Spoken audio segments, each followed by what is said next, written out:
what was going on with me. I'd go to therapy. I would just try to figure out basically, without even knowing that's what I was doing, I was looking for the principles behind what was going on with me. And I was driven to it because I didn't feel happy and I didn't feel well, and I wanted to. It was like the impetus that sent me on this path of learning that's so valuable to me now. And I even mentioned I'm not in the clear of mental and emotional ups and downs, and pregnancy has thrown me for a loop here again. But what the whole experience has taught me is that I don't want to live that life, and that I get to choose. And I get to choose it line upon line and a little step at a time to make the difference. And so I don't always choose the way I want to choose, and sometimes I don't really know how to choose better than I do yet, and I've got to keep learning. But I get to choose, and what I've come to is that when I have fears and insecurities and these negative thoughts, they get in my way of doing what I want to do. They make it so I don't want to talk to people. They make it so I don't want to really discipline or teach or read to or whatever my children.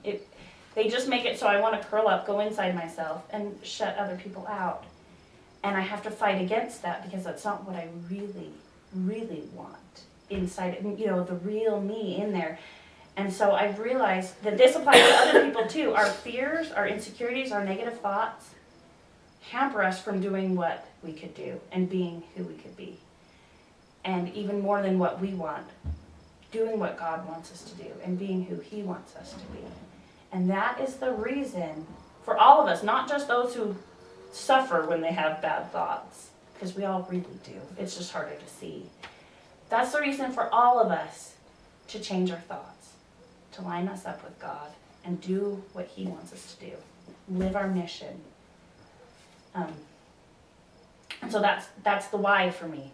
That's why I'm going to keep going and keep fighting against it when the anxiety hits and the whatever. And this is like a pep talk to myself right now because I'm in it, to a degree right now. That's why I'm going to keep going. And that's not really how I gave the presentation before. You guys got a very different version. But that's because you're in a different place. Yeah. And talking to you guys in this different setting. That's my story. Wow. So how much do hormones play into this? I don't really know. And you know what, as I'm learned... thinking, as you're telling me, when you had all of these problems, they're all a time in your life when your hormones are completely different. Yeah. I know that they influence. I'm pretty sure that they influence and they make... I think I would say I have a predisposition towards anxiety, and I never knew before 3 years ago how closely anxiety and depression are related, that they go hand in hand. So anxiety is a bigger problem for me than depression, but you almost don't have one without the other.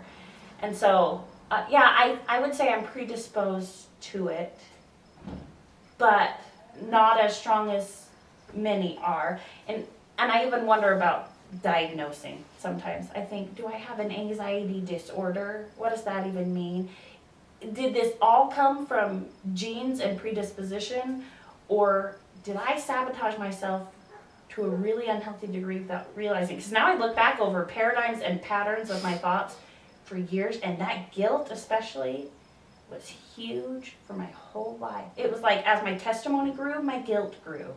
And I don't even know how that... it doesn't make sense. But it was like the way I interpreted life, somehow there was guilt. And it wasn't because I was choosing bad. Like almost never because I was choosing... I felt guilty when I did choose bad. But I didn't choose bad very much in my life. I'm not trying to be like, I'm wonderful. But as a teenager and as a kid, I always wanted to be good. I didn't go through a rebellious stage. Is it a general guilt, or is it a guilt over something specific? Like you said, life. Over a whole bunch of little specific. Oh, okay. I really feel guilty when I don't use my time well. When I judge myself that, I wasted that time. That is a huge one for me and has been for years. Okay.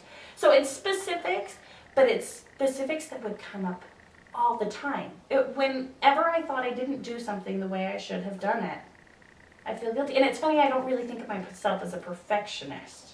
So it wasn't about, it wasn't about like having things organized and just so. It was about choosing good, better, best kind of things. It was about choosing what was right and that there was a right way to do it and I wasn't doing it right.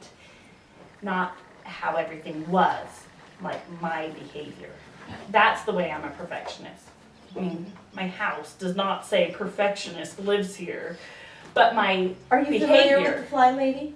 a little bit. Deanna has told me. That's her whole thing. Perfectionists, if they can't do it right, they just won't do it.